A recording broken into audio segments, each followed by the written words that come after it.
Agora o NTV News. Prefeitura reavalia a receptividade de intervenções e decide liberar a pista central da Avenida JK. Desde o início, as intervenções desses acessos foram alvos de muitas reclamações. Patos de Minas registra mais 21 casos confirmados de Covid-19 e Estado mantém o município na onda amarela do Minas Consciente. Sinalização em rotatória confunde motoristas e provoca reclamações. Preço da carne se mantém em alta em Patos de Minas e região. Você vai conhecer um restaurante solidário que oferta refeições para famílias carentes. Em alta no Atlético, Guilherme Arana lamenta não ter sido chamado por Tite. No Cruzeiro, o zagueiro Kaká avalia momento difícil e projeta vitórias em casa. Governo autoriza aulas presenciais em 218 cidades de Minas a partir do dia 5. STF determina que municípios não são obrigados a aderirem ao Minas Consciente. E moradores da comunidade de Alagoas reclamam do estado precário de estrada. Estas e outras notícias a partir de agora no NTV News.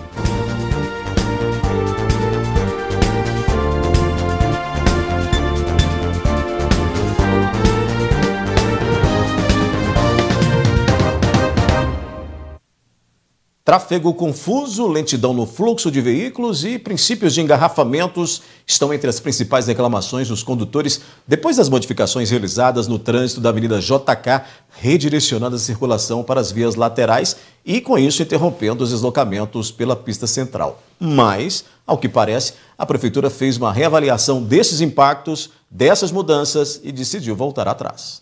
Após diversas reclamações quanto ao fechamento da Avenida JK, a Prefeitura voltou atrás na decisão e reabrirá a pista.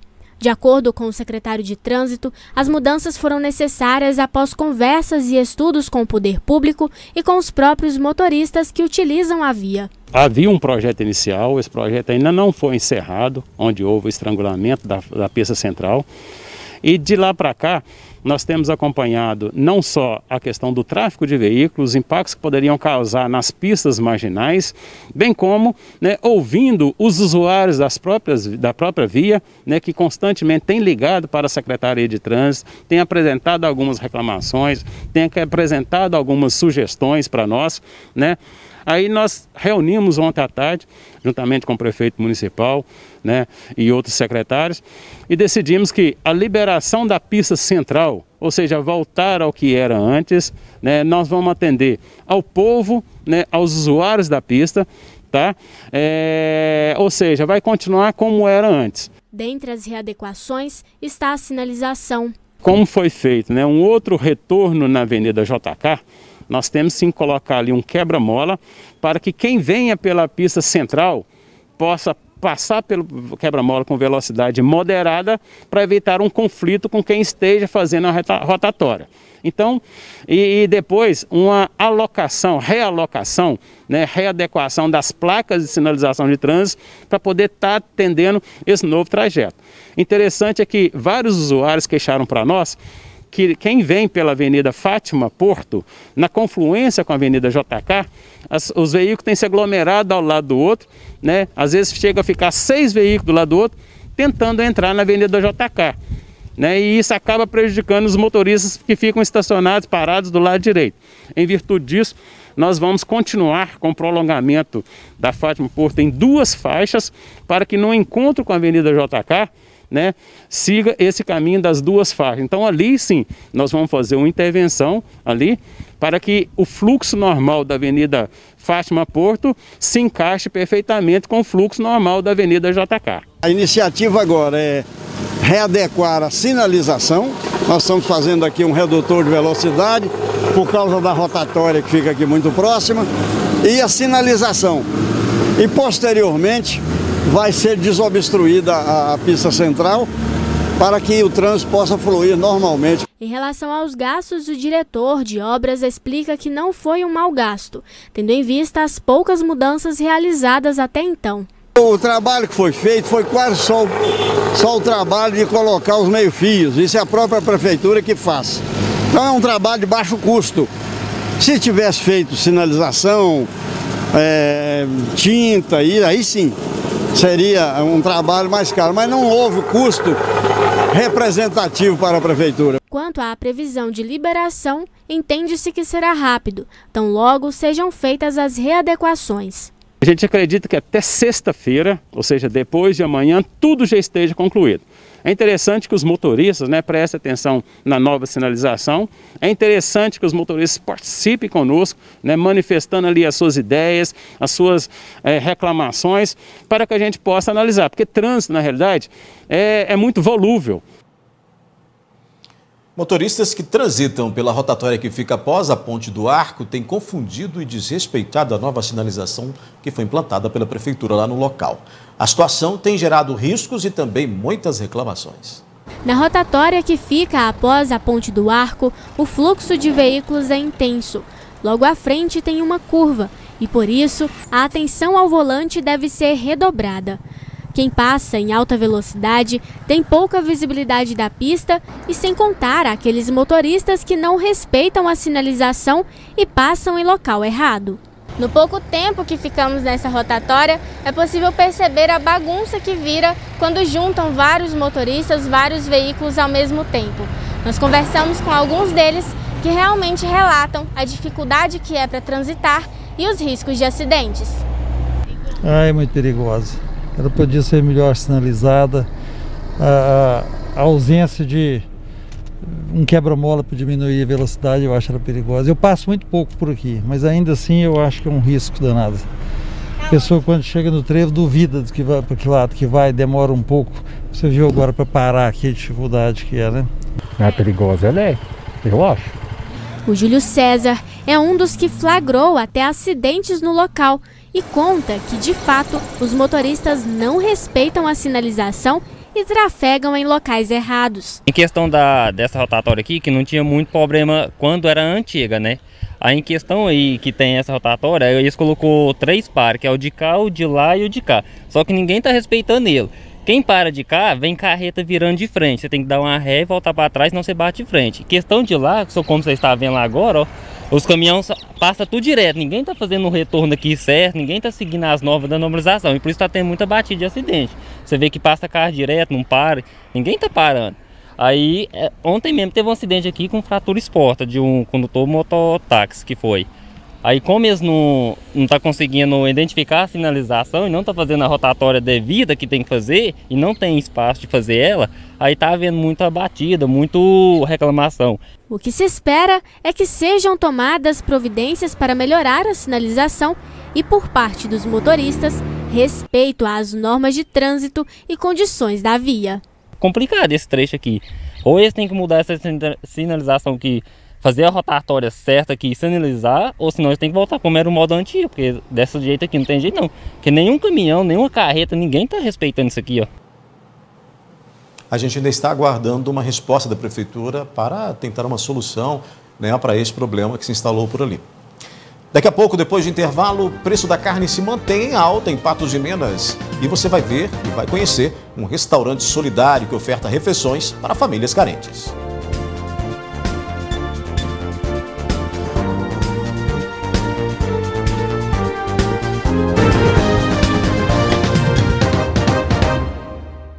Em meio à pandemia, o consumidor brasileiro é obrigado a conviver também com a alta de preços de produtos alimentícios. É o caso da carne, O mercado físico do boi gordo apresentou esta semana a continuidade do movimento de alta aqui na região.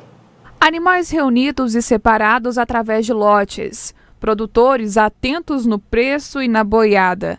Depois dessa pandemia, nós adotamos esse novo sistema, que na verdade a gente está vendendo assim para o Brasil inteiro, e até para o exterior. Com esse nosso formato a gente está vendendo. E fechamos os negócios assim, diminuiu muito a oferta, porque devido ao período que nós estamos passando, outros leilões que aumentou, mas a gente está muito satisfeito com esse formato que nós estamos trabalhando. No setor do gado de corte, os preços seguem uma crescente no Alto Paranaíba.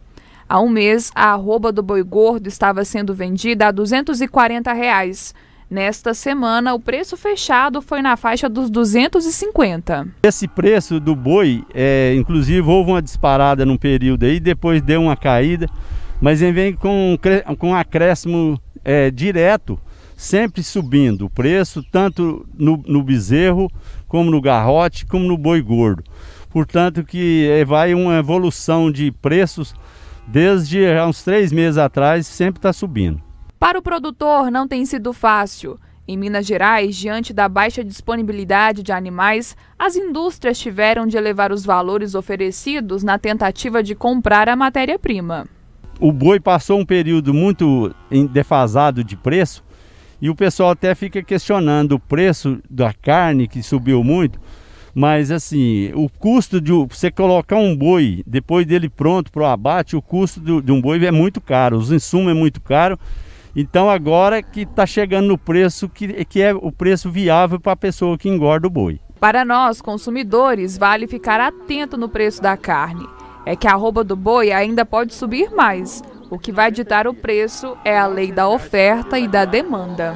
Eu acredito que a gente tem pessoas que sim, é bem informadas sobre isso aí, que está dentro da área, está dentro do mercado, que sempre passa para a gente, que tá achando que boi pode chegar até R$200, R$270 ainda no final, lá para o dia 20 mais ou menos do próximo mês, que é um preço que pode chegar, mas depois com certeza ele vai recuar o preço, porque devido ao aumento da oferta, que os confinadores já estão com a boiada pronta, aí já solta a boiada para os frigoríficos. Então é a demanda, né? Aumentou a demanda, por exemplo, da procura e oferta. Aumentou a oferta, o preço, a tendência é de baixar um pouquinho.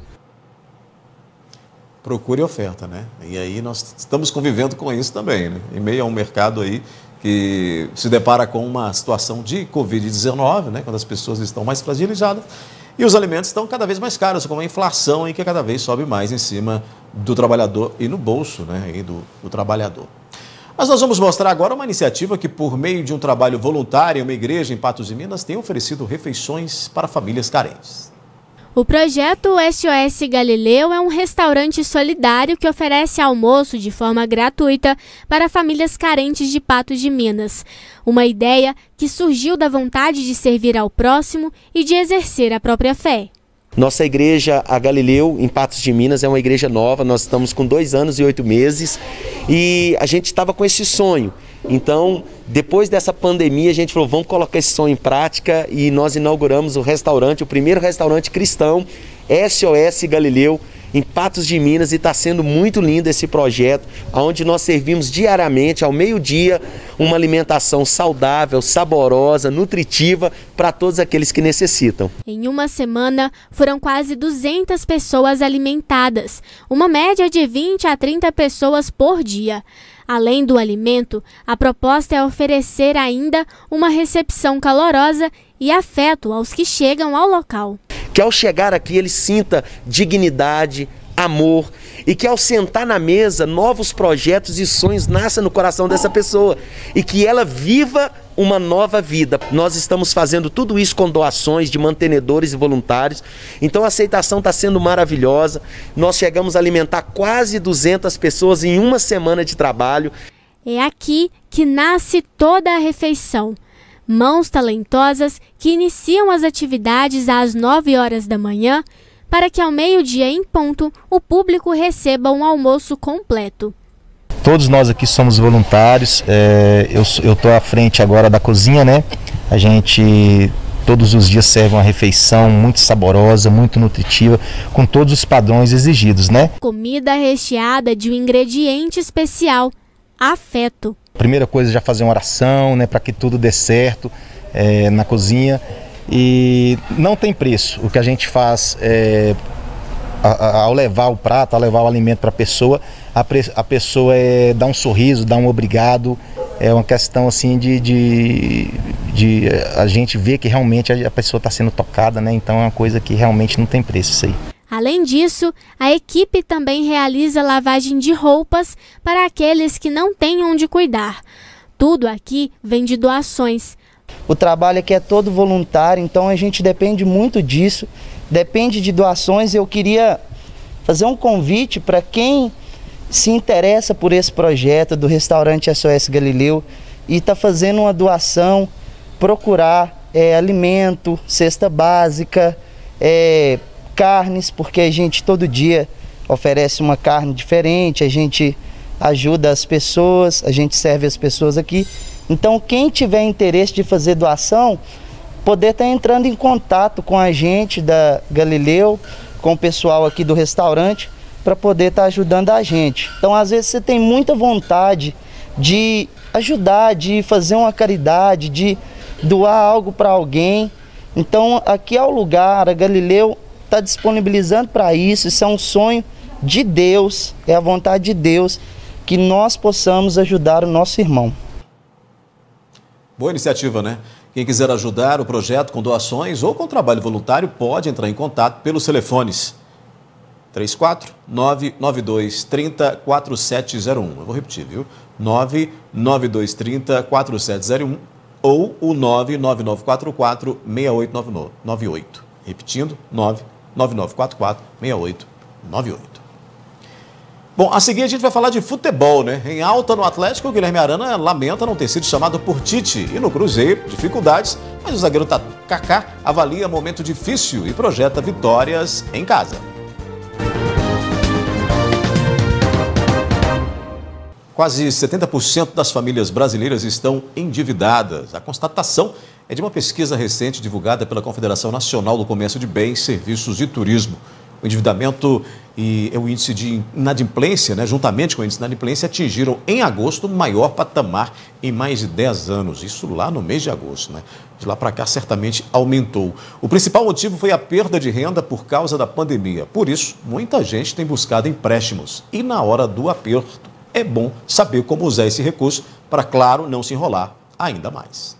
As vitrines são sedutoras, oferecem vantagens sobre um produto raro no mercado, o dinheiro.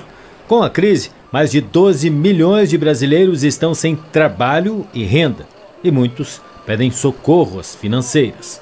Dados do mercado financeiro apontam alta de 113% no volume de propostas de crédito no segundo trimestre deste ano.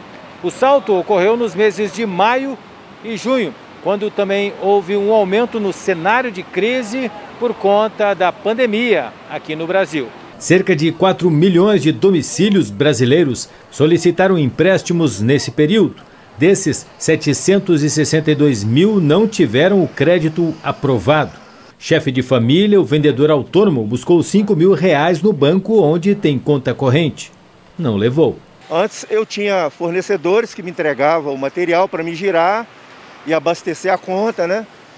E com essa parada, o fornecedor já não entrega o material mais. E a conta, o movimento na conta ficou rasinha. E eu fiz uma proposta para o banco, agora que deu essa... Está reabrindo, né? Uma proposta de um valor que até pouquinho, R$5.000, e foi negado porque a conta não movimenta. A medida provisória 958 do governo facilita a concessão de crédito enquanto durar o estado de calamidade pública por conta da pandemia. Miriam diz que não é o momento. O banco está fazendo isso só para fazer uma estratégia da gente, né, vir recorrer a eles e depois ficar mais endividado ainda. E o pobre no Brasil, você sabe como é que é, né? Quem já decidiu precisa tomar alguns cuidados e colocar no papel o custo efetivo total do empréstimo. E falando de taxa, sempre é importante que a gente tenha dimensão que o que irá impactar no custo do nosso empréstimo vai além da taxa de juros. É o que nós chamamos de custo efetivo total. O que é o custo efetivo total? O somatório de tudo que incidirá sobre aquele dinheiro que a gente está pegando emprestado. Os juros efetivamente, o IOF, o imposto, as outras taxas administrativas, porque é esse montante, o custo efetivo total, que fará com que a minha dívida cresça mais ou menos, que a minha parcela seja maior ou menor. Então, uma saída saudável é buscar as opções, as alternativas, visitar diversos estabelecimentos, comparar as taxas, mas não só a taxa de juros, e sim o custo efetivo total. 7 entre 10 consumidores buscam empréstimos em bancos e outras instituições financeiras. Os demais pedem a amigos ou parentes. Carlos lembra outra regra básica para a busca de crédito: planejar o impacto desse fôlego temporário. Os empréstimos, quando associados a alguma garantia real, como por exemplo automóvel ou mesmo imóvel, eles tendem a ter uma taxa de juros menor. Por quê? Porque o risco da instituição financeira é menor. O empréstimo consignado, onde você tem uma garantia de desconto do salário, é das menores taxas. Por quê? Porque a instituição financeira tem uma garantia maior em relação ao seu pagamento. Então busque alguma alternativa que você possa diminuir essa taxa de juros. Até porque fazer uma dívida para saldar outra dívida nem sempre dá certo, ou quase sempre não dá certo, né? Arrolar essa dívida, inclusive com o empréstimo, pode piorar a situação do cidadão. Mas há situações, há questões que acabam sendo inevitáveis e daí essas pessoas acabam ficando inadimplentes, né? O ideal é seguir essas dicas aí para não piorar ainda mais a situação, que já não é fácil. Olha, vamos falar de futebol, porque pela 11ª rodada da Série B do Brasileiro, o Cruzeiro receberá o Avaí na sexta-feira, às 21h30, no Mineirão, precisando vencer, né? A equipe celeste está a 1 ponto de distância da zona da degola e precisa ganhar para se distanciar ali dos últimos colocados. Durante coletiva nesta quarta-feira, o zagueiro Kaká reconheceu que mesmo a partida sendo realizada em BH, não vai ser nada fácil para a Raposa. Um jogo muito difícil, mesmo sendo um jogo em casa, vai ser um jogo difícil. A gente tem que entrar concentrado, dar o nosso melhor em campo, para que a gente possa alcançar a vitória, que é o mais importante. Sobre as falhas nos setores de meio de campo e defesa que resultaram em gols para os adversários nos últimos jogos, o jogador entende que precisam ser corrigidas. Detalhes, né? A gente está sofrendo gols ali em detalhes, desconcentração nossa, às vezes, falta de comunicação. Então é a gente concentrar, entrar diferente, né? E não tomar gol e fazer mais gols, né? Que é o mais importante também. E tá concentrado para fazer o primeiro e segundo tempo bom, que a gente às vezes está pecando em uma das etapas, né? Ou seja, no primeiro ou no segundo tempo a gente está pecando um pouco. Então entrar concentrado, dar o nosso melhor em campo para que a gente possa alcançar a vitória. O jovem zagueiro sabe da importância de vencer os 2 jogos que serão realizados em casa para a sequência da competição e retomada do caminho do Cruzeiro às vitórias. Uma importância muito grande, né? A gente vem num momento muito difícil, então alcançando essas 2 vitórias vai ser muito bom para a gente, né? Para poder embalar, vai ter jogos fora de casa e não pecar nos jogos fora de casa, eu acho que é onde que a gente está pecando muito. Então, tenho certeza que vai dar certo, sim. Vamos em busca dessas 2 vitórias para que a gente volte a conquistar, né, mais pontos, né, na tabela. Um dos principais nomes do elenco do Atlético nessa temporada, o lateral esquerdo Guilherme Arana, é peça fundamental no esquema tático do técnico Jorge Sampaoli e vem se destacando entre os melhores da posição no país. O jogador esperava ter sido lembrado pelo técnico Tite na última convocação. O lateral esquerdo do Galo tem individualmente conseguido números expressivos em desempenhos durante os jogos, mas colocou na conta do coletivo as suas boas atuações. Claro que eu não estou ali sozinho, meus companheiros sempre vêm me ajudando para que eu possa fazer grandes jogos e ajudar o resto do grupo, né? Então eu fico muito feliz, muito contente com o meu desempenho, mas sem o grupo eu não estaria rendendo como eu estou rendendo hoje. Eles me ajudam bastante dia a dia nos treinamentos e no jogo. O jogo é o fruto do treinamento, então eu venho fazendo grandes treinamentos e quando chega no jogo as coisas acontecem naturalmente. Sobre o jogo contra o Grêmio, que será disputado no sábado, o jogador encara o confronto com muita seriedade. Jogo grande, é uma equipe grande que o Grêmio tem. Temos a vantagem de ter uma semana cheia, sem jogo. Mas claro, o São Paulo vai nos passar como o Grêmio vai vir, e estamos trabalhando em cima disso. E claro, vamos fazer um grande jogo sábado e sempre em busca da vitória. É isso que ele frisa, né? Sempre buscar a vitória, é isso que vamos fazer. A respeito da última convocação para a seleção brasileira, Arana lamentou não ter sido lembrado pelo técnico Tite. A questão da convocação, tinha esperança. Eu acho que todos nós jogadores têm que ter essa ambição, tem que sonhar alto, tem que pensar em estar lá na seleção representando o nosso país, mas não foi dessa vez. Vou continuar fazendo o meu trabalho, quem sabe um dia a oportunidade aparece. Daqui a pouco, Casa de Repouso em Lagoa Formosa confirma a morte de idosos. Tem a nossa análise de notícias. Patos de Minas registra mais 21 casos de Covid, mas o município terá mais uma semana de onda amarela. O governo autoriza a retomada das aulas presenciais em Minas a partir do dia 5 de outubro.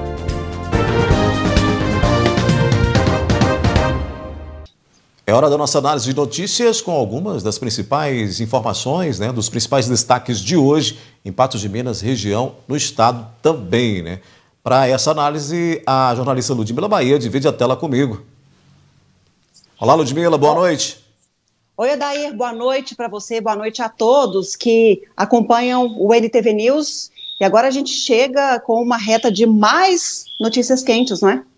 Pois é, e a gente começa já falando aí dos números em Patos de Minas, que desde a última semana tem se mantido em alta, Ludmila. Está na tela, inclusive, esses números aí para a gente analisar. Pois é, Odair, olha só, a gente tem manifestado essa preocupação constante com relação à crescente de casos de Covid-19 em Patos de Minas, nas cidades vizinhas também. E a gente vê mais um boletim que a gente não gostaria de dar, porque a gente percebe aí um crescimento de casos em Patos de Minas, inclusive até a prefeitura manifestou hoje essa preocupação em nota, porque os casos confirmados têm subido de forma acelerada no município. Olha só quando a gente observa um boletim com o outro, com relação a curados, a gente tem mais 12 pessoas, como é de se esperar numa pandemia, são mais pessoas curadas do que sofrendo aí com a doença ou com mortos, e mais 11 pessoas se recuperando em casa em relação a ontem, então temos mais doentes em isolamento domiciliar. Com relação aos casos confirmados, comparando terça com quarta-feira, mais 21 confirmações. Olha só, a gente teve 38 novos casos na segunda, mais 15 novos casos na terça-feira, hoje mais 21 novos infectados. Com relação a pessoas internadas em leitos clínicos, menos 2 pessoas, mas com relação a leitos de UTI, a gente tem mais uma pessoa internada em unidade de tratamento intensivo, e com relação aos óbitos permanece um número de 55. O que eu, por exemplo, imaginei que pudesse ser um platô, quando a gente apresentou aqui números 19, 21, há alguns dias, imaginei até que seria esse platô e que depois esses números cairiam, mas a gente está vendo eles sendo elevados. Tem inclusive taxa também aí de ocupação de leitos, Ludmila, que subiu, né? Tem subido também.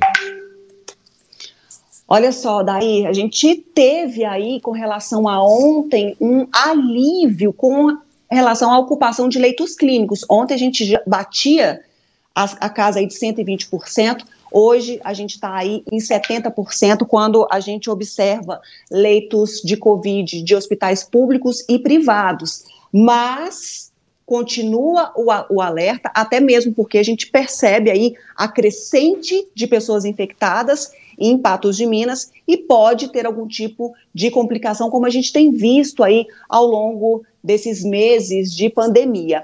Mas observando os números, a gente percebe um percentual baixo de ocupação em leitos de UTI. A ocupação mais severa, recrutando mais de hospitais públicos e privados, principalmente aí de públicos, com relação a leitos de clínicos, de UTI. Olha só, a gente tem uma baixa quando a gente compara esses números aí.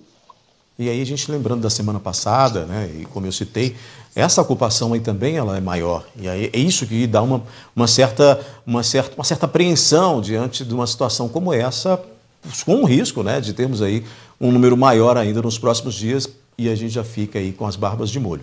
Ludmila, ainda falando de Covid-19, mas indo ali para uma cidade vizinha, que é Lagoa Formosa, nós temos informações de lá, que inclusive com questão de casos em uma casa de idosos que estão sendo investigados, com mortes confirmadas. A situação de Lagoa Formosa, ela também tem se agravado. A gente pode até chamar de surto, porque aumentou consideravelmente nos últimos dias o número de confirmações aí de Covid-19 em Lagoa Formosa e também de mortes no município.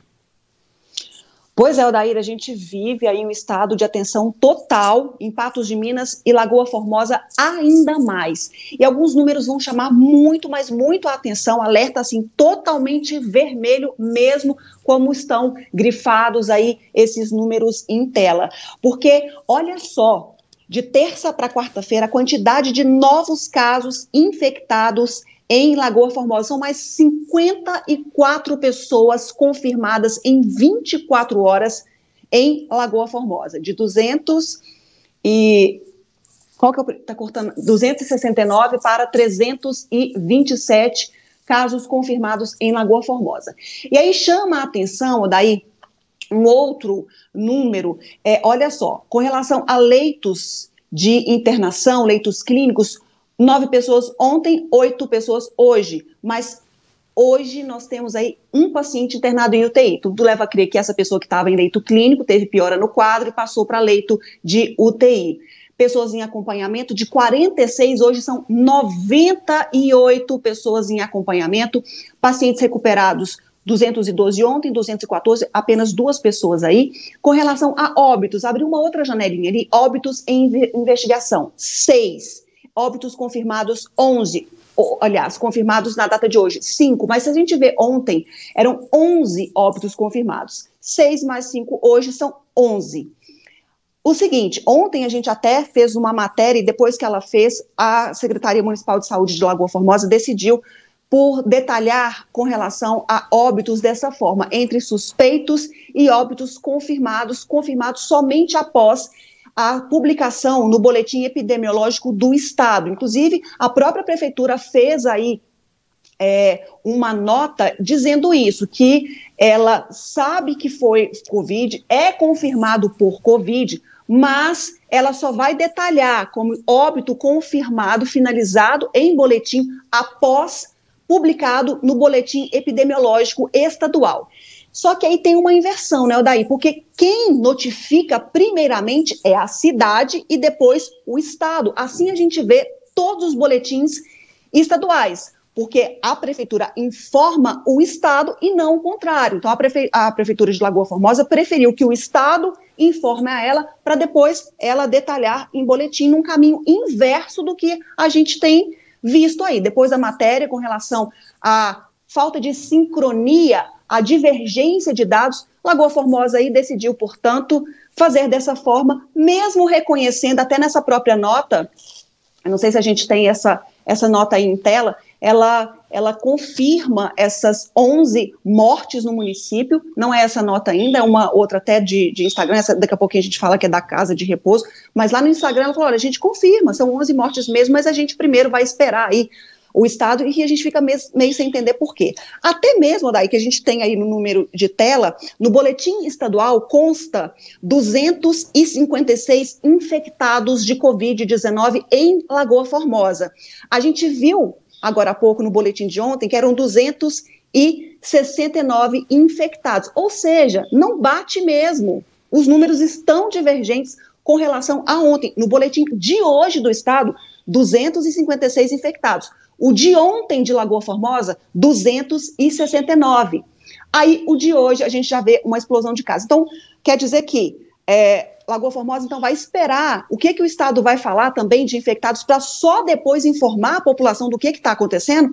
Porque se for, a gente vai ter uma sensação diferente do que é realmente a realidade.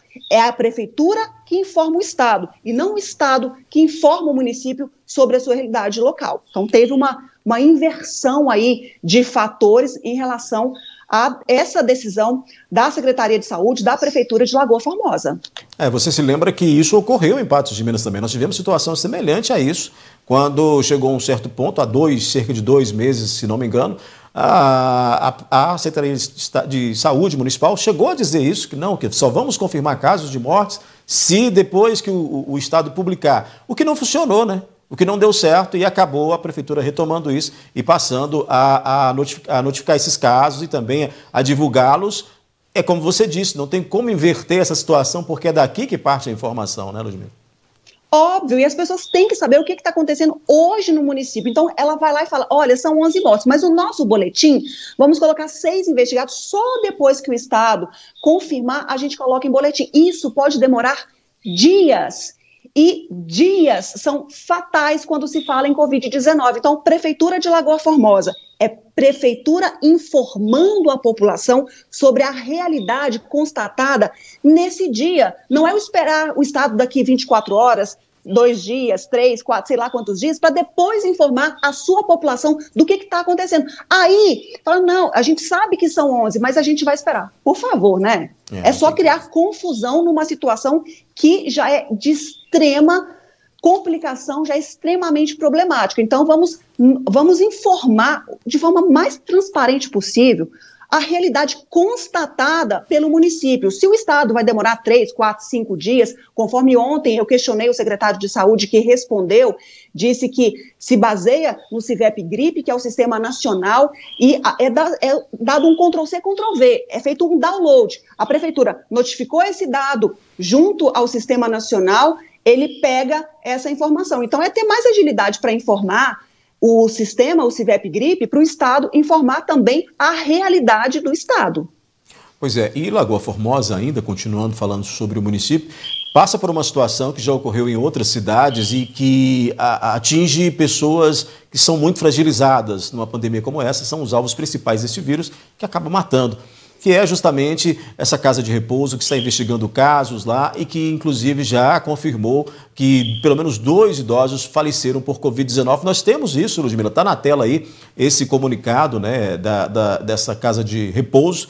Está aí, ó, é a casa de repouso Confrade Olin, né, detalhando justamente isso aí, essas 2 mortes de idosos e de todos esses 17 idosos que estão assintomáticos, além daqueles que já apresentaram a doença, já foram confirmados. Uma situação que também chama muita atenção e que piora a situação lá em Lagoa Formosa, né?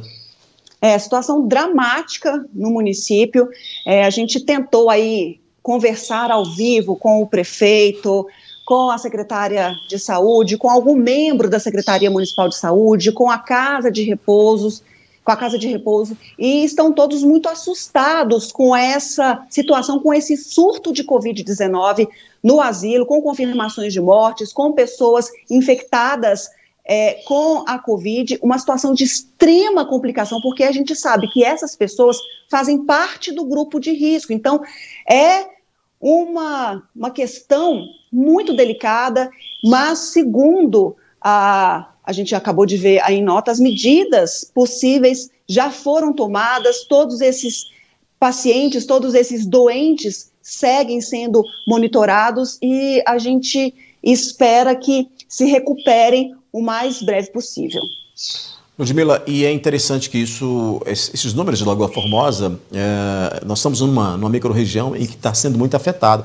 Tudo que acontece em Patos reflete nas cidades da região e o contrário também, já que esses pacientes que a gente mostra aí de Lagoa que estão internados, estão aqui em Patos de Minas em sua grande maioria. Eles vêm para cá para poder serem atendidos. Os 2 últimos que faleceram antes dessa nota aí, estavam internados em Patos de Minas, ou seja, está tudo muito interligado, então a responsabilidade de um é de todos para poder conter o avanço do vírus.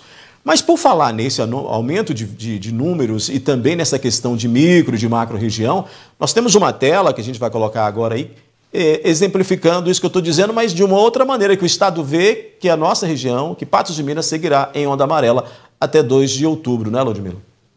Pois é, e Lagoa Formosa pertence a micro-região Patos de Minas, assim como Lagoa Formosa, assim como o Presidente Olegário e outros municípios. A gente teve situações bem menos complicadas em que estivemos na onda amarela. Agora estamos numa situação de atenção total e estamos na onda amarela. Então a gente teve situações muito mais severas na vermelha e agora numa situação como essa na amarela. Aí chama a atenção, né, se todos aqueles itens observados pelo Estado estão sendo rigorosamente analisados ou é questão mesmo de uma pressão política de abertura da economia, de tentar aí levar uma vida mais próxima da normalidade, é que tem feito o Estado se ajustar aí a essa pressão também, porque o que a gente percebe com relação à fala do governo é um ir e volta com relação às medidas, com relação às opiniões também sobre pandemia. Pois aí tem um capítulo a mais aí, né? Porque o STF, o que o STF fez? Uma decisão, né, do ministro Alexandre de Moraes, do Supremo Tribunal Federal, ele determinou, Ludmila, que os municípios mineiros que não aderiram ao programa Minas Consciente não estão mais ali obrigados a cumprirem as normas do isolamento social, né, determinadas pelo Tribunal de Justiça de Minas Gerais. E sobre isso, nós temos até um material, porque o secretário-geral de Governo de Minas, ele falou hoje à tarde sobre essa decisão do STF e a gente vai colocar agora. Para nós, é uma decisão que a gente encara com muita tranquilidade. Vamos lembrar que o Estado sempre propôs que o Minas Consciente fosse um programa de adesão voluntária e que foi o Ministério Público que resolveu judicializar e pedir a adesão compulsória. Nós continuamos trabalhando ao longo do tempo pela adesão voluntária e conseguimos 75% dos municípios aderidos ao plano voluntariamente até esse momento. Vamos continuar dialogando com esses municípios que aderiram. E para aqueles que não aderiram, vamos continuar disponibilizando toda a estrutura montada, tanto na parte de educação quanto na parte sanitária, para subsidiar as decisões das secretarias municipais. A decisão do Estado é não entrar em nenhum momento em confronto com os municípios, mas ao contrário, uma estratégia de soma com os municípios, para que a gente possa caminhar numa direção mais rápida de volta à normalidade. Então não nos surpreende a decisão, nem nos atrapalha no que diz respeito à estratégia do Estado, que continua sendo de dialogar e construir em conjunto com os municípios. Pois é, Ludmila, tá aí. Esse é um impacto que vai ser sentido certamente. Os municípios não têm mais aquela obrigação, como tinha definido o TJMG, e aí o STF dá essa carteirada aí para poder derrubar essa obrigatoriedade, né? Como é que você vê essa decisão? Odair, eu vejo com uma certa preocupação e com um certo alívio também. Preocupação para saber se os prefeitos terão medidas enérgicas, darão conta de tomar as medidas adequadas e necessárias, tratando-se de um ano eleitoral. Sabemos que muitas campanhas aí recebem dinheiro justamente das empresas que, na outra ponta, engrossam o couro para que as atividades ocorram com plenitude. Então, pode ter aí um conflito de decisões e medidas. Mas também vejo com bons olhos, Odair, porque ninguém sabe melhor da realidade local que os próprios prefeitos. São eles que devem direcionar as melhores medidas para determinadas situações e circunstâncias. Então, isso a gente espera que essas tomadas de decisões sejam as mais acertadas políticas. Mas no ano eleitoral, prestes a ir à urna, aos eleitores irem às urnas, a pressão dos setores diversos da economia para que as atividades estejam abertas. Será que isso vai acontecer? Eu fico com uma interrogação enorme e preocupada. A gente fica na expectativa de que isso não seja ainda mais politizado. Preciso fazer um intervalo, Ludmila, a gente volta já, um minutinho só, a gente volta aqui com mais detalhes aqui de outras informações, trazendo mais informações e mais análise de tudo isso.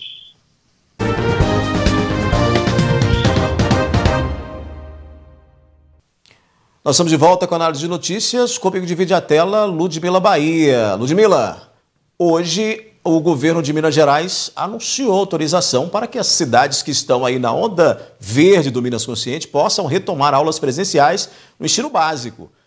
E essas escolas elas poderão reabrir a partir do próximo dia 5 de outubro. A gente tem um material, inclusive, do secretário de Estado de Saúde falando disso, viu, Ludmila? Vamos acompanhar. A autorização para reabertura. Então, nós teremos autorização de funcionamento e reabertura a partir de 5 de outubro. A autorização para que as escolas sejam abertas, a autorização ela não indica obrigação de retomada das aulas. A autorização por parte das instituições seguindo os protocolos rígidos da saúde. E municípios, mesmo no Minas Consciente, eles podem optar por serem mais restritivos. Então, dentro dessa autorização, na onda amarela nós temos a educação superior e cursos livres, então autorização para funcionamento de graduação, pós-graduação e outras atividades de ensino. Na onda verde, a educação básica, autorização para educação infantil, educação do ensino fundamental ensino médio. Então, quando se estiver na onda verde, é que nós teremos autorização para educação básica. As regiões que voltarem da onda verde para a onda amarela, elas terão que estar mais restritas, isso estará no protocolo. E a onda vermelha, caso tenha alguma região que retorne para a onda vermelha, elas terão que suspender todas as aulas. Pois é, Ludmila. Então, as cidades que estão na onda amarela do programa Minas Consciente, que é o caso aqui de Patos de Minas, podem, então, retomar o ensino nos níveis de graduação, pós-graduação e cursos livres, né? Lembrando que a presença não será obrigatória. Pois é, Odair, essa questão toda dá um nó na cabeça de muitos e de muitos pais, porque será que é um momento seguro de volta às aulas? Os indicadores epidemiológicos estão em níveis favoráveis para esse retorno? Como é que tem sido o comportamento aí, cidade a cidade? Será que não é precoce demais ainda nesse momento? Mas as perdas, por outro lado, não são severas demais? Esses estudantes não estão tão prejudicados com relação à forma como foi estabelecido? Então, a gente tem aí 2 pesos e 2 medidas muito complicadas. E, mais ainda, será que as escolas estão prontas para receber esses alunos, hein, Odair? Não a nível até de graduação, de nível superior, que a gente tem aí um público adulto, que tem uma dimensão maior sobre a situação da Covid-19, sobre medidas necessárias e tudo mais. Mas quando a gente parte aí já para uma data, onda verde, retorno de aulas, será que é mesmo o momento? Em Belo Horizonte, inclusive, Odair, a Prefeitura de Belo Horizonte ficou muito preocupada com esse anúncio à volta às aulas e, a partir de amanhã, vai recolher alvarás de funcionamento de todas as escolas e também faculdades, ou seja, nenhuma escola ou mesmo faculdade poderá funcionar em Belo Horizonte porque a Prefeitura não concorda que é o momento adequado para abertura.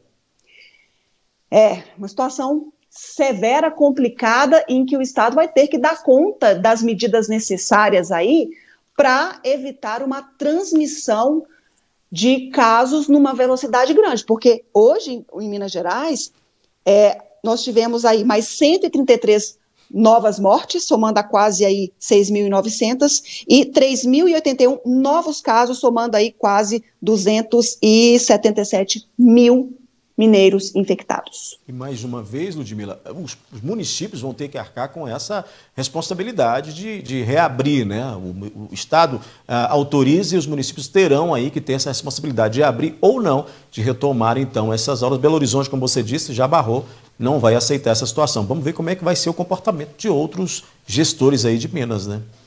Ainda mais em escola estadual, que a gente, em escolas particulares também, eu vivo essa situação, então eu posso falar, mas em escolas estaduais, as salas estão abarrotadas, estão lotadas. Como que mantém a segurança desses alunos transitando casa, escola, com segurança? Será que dá mesmo para voltar às aulas? Pois é. Ô Ludmila, vamos mudar de assunto, porque tem uma reclamação aqui que não é nova, tá? Moradores ali da região de Alagoas, né, comunidade de Alagoas, aqui em Patos de Minas, não estão aguentando mais a situação precária, a situação que se repete, né, daquela estrada de acesso à comunidade rural. Eles estão indignados diante do descaso, né, e eles então estão apelando para que a prefeitura tome providências para resolver esse problema. Vamos ver aí. A estrada que dá acesso ao distrito de Alagoas já foi alvo de diversas reclamações. O senhor Júlio César, por exemplo, é dono de um estabelecimento que fica próximo da via. Ele conta que lava o local várias vezes ao dia para dar conta da poeira. A gente tem que, para manter a higiene do local, a gente tem que lavar pelo menos 2 vezes por dia. Dependendo onde que o vento estiver jogando a poeira, se for aqui para o lado da pamonharia, eu tenho que lavar às vezes mais que 2 vezes. Porque a sujeira é muita, a estrada não está ajudando, que é muito buraco, está correndo com os clientes. O Hermisson também mora e trabalha na região e conta que os gastos com manutenção de veículos também são vários. É quebrando carro todo dia. prefeito aqui, como diz, ele deixou a estrada a Deus dará, né, vamos dizer assim. Ele vem aqui, já tem uns 9 meses, aí depois que a gente fez a reunião, juntou todo mundo aqui para poder ver o que tava para ele estar disponibilizando, né. Ele pregou e correu aqui, tá arrumando a estrada.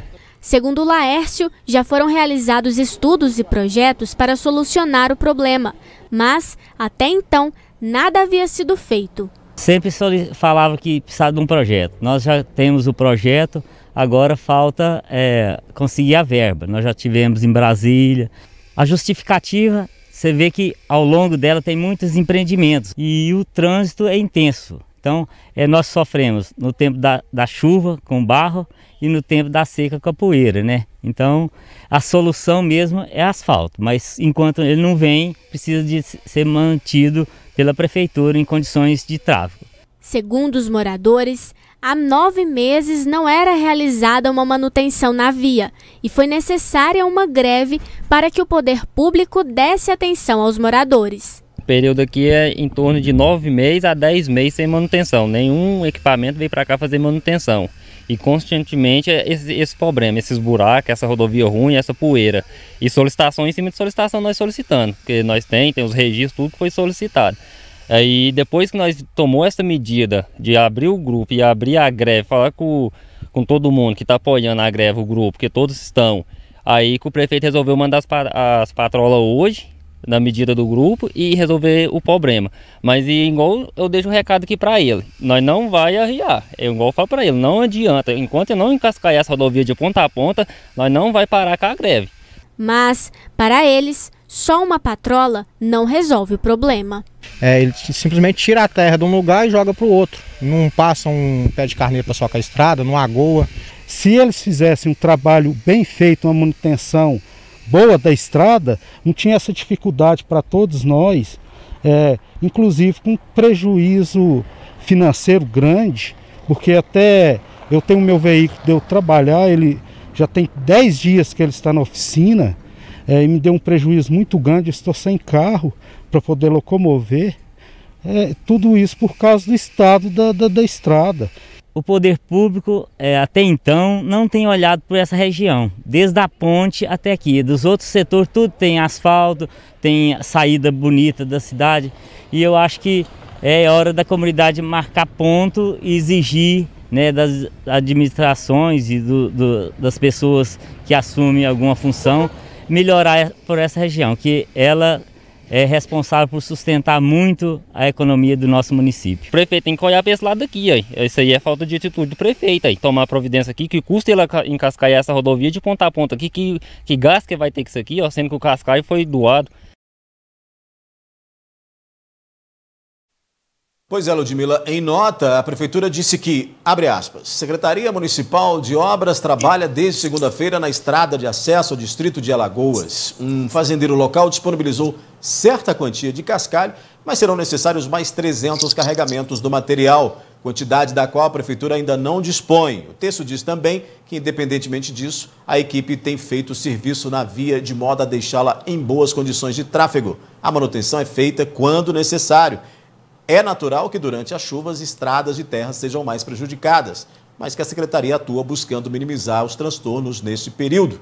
Fecha aspas aí a resposta da Prefeitura, viu, Ludmila?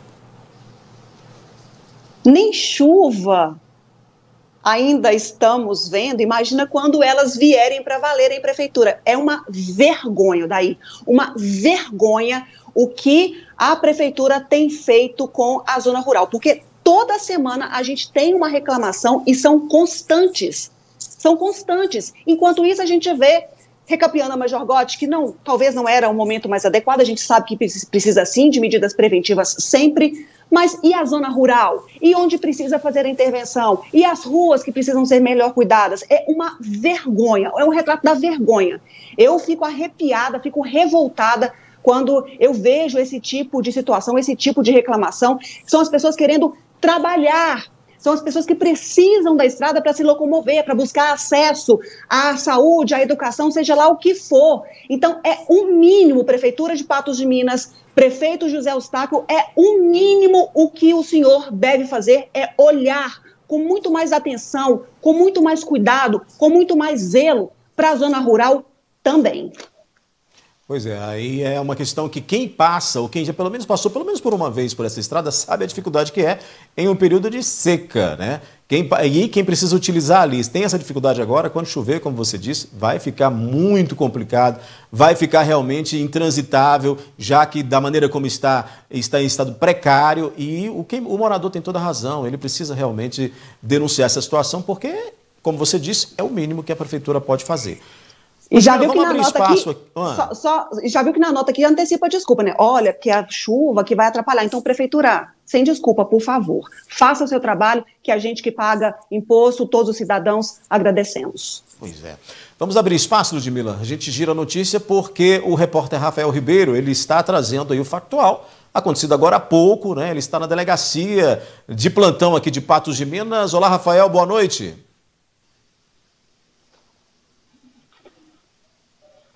Boa noite para você, Odair. Boa noite a todos que acompanham o NTV News. Nós estamos aqui direto na delegacia de plantão de Patos de Minas, trazendo as primeiras informações a respeito de um fato que aconteceu aqui mais cedo, no final da tarde de hoje. Inclusive, uma pessoa que a gente conhece muito aqui na cidade foi conduzida até a delegacia, inclusive ouvida pelo delegado aqui, doutor Érico Rodovalho. Nós conversamos com ele, e é o Daniel Tolentino. Daniel Tolentino, mais uma vez, esteve envolvido em uma nova polêmica. Desta vez, ele foi preso porque teria se envolvido em um acidente e também discutido com ele que ele teria um relacionamento. Ele veio para a delegacia, a polícia fez a oitiva dos dois, só que aqui na delegacia, a mulher ela quis não representar contra Daniel Tolentino, e aí eles foram liberados. A gente está apurando a respeito desse caso ainda, levantando as informações para saber como foi essa discussão entre o oftalmologista e essa mulher, esse novo caso que agora acontece aqui na cidade de Patos de Minas. Nós tentamos conversar com o delegado para passar mais informações sobre como está a situação dele, já que o Daniel ele responde, ou seja, ele está envolvido em um inquérito aí que investiga um crime que aconteceu aí, um suposto crime, só que o delegado diz que isso está em segredo de justiça e não dá para comentar sobre o assunto. Nós estamos aqui aguardando informações sobre o boletim de ocorrência, mas as primeiras informações que nós temos até agora é que ele teria se envolvido em um acidente de trânsito, corrido para a casa dessa suposta namorada, e lá eles começaram a ter um desentendimento, uma discussão, e aí a polícia teve que intervir. Ele foi trazido na condição de preso até a delegacia de Patos de Minas, foi ouvido, logo depois liberado. A gente vai saber mais da polícia se houve crime de Daniel Tolentino ou não, o que teria acontecido, a motivação. Lembrando que Daniel Tolentino esteve envolvido há pouco tempo em um crime de trânsito quando foi preso embriagado, dirigindo um carro aqui na cidade de Patos de Minas. Mais informações a respeito desse caso no Pato Já, no nosso jornalismo, e também amanhã no jornalismo da NTV. É com vocês nos estúdios.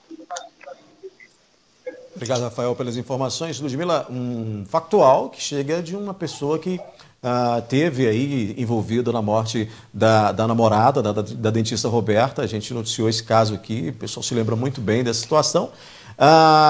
Ele chegou a ficar preso, ele responde por esse caso, né? E aí nós temos volta a acontecer uma outra situação com ele, de ser levado para DEPOL. Um problema que se repete, uma situação, evidentemente que não da mesma maneira da ex-namorada, mas que aí ele acaba se envolvendo em outras confusões aqui em Patos de Minas, inclusive já tendo aí recebido da Justiça a liberdade de poder ir trabalhar, inclusive fora do município. Ele não é obrigado a ficar por aqui também, né? Ou seja, nós temos uma situação aí do Daniel Tolentino que vai só se agravando de um problema, de uma confusão após a outra, né? Daí só reforçando aí que ele ainda é um investigado, o inquérito policial em andamento, o caso corre em segredo de justiça, por isso também a dificuldade da gente ter acesso ao andamento do caso Roberta e se houve algum envolvimento do Daniel na morte da dentista. Esse caso a gente segue monitorando, mas com dificuldade de acesso às informações justamente por essas questões. Então é um caso ainda no condicional, sem fechamento de inquérito, sem muitos dados ainda sobre a sequência dessa informação. Mas, de novo, o médico é conduzido à delegacia por essas questões e a polícia investigando, fazendo aí todo o trâmite legal para saber ou para dar um desfecho nesse novo caso do médico envolvido com as notícias ou com o fato policial. Está na página policial novamente. Ludmila, quarta-feira muito longa, né? A gente vai encerrar por aqui a nossa análise de notícia e o News também. Obrigado pela sua participação novamente aqui. Não dava para ser diferente, né? Hoje a gente teve uma carga, e principalmente no fechamento do nosso jornal aí de muitas informações. A gente agradece a todos que estiveram conosco nessa quarta-feira e amanhã a gente volta com muito mais. Beijo, tchau, tchau. Outras notícias você acessa o portal patujá.com.br. O NTV News volta amanhã, em nova edição, às 19 horas. Obrigado pela companhia e até lá.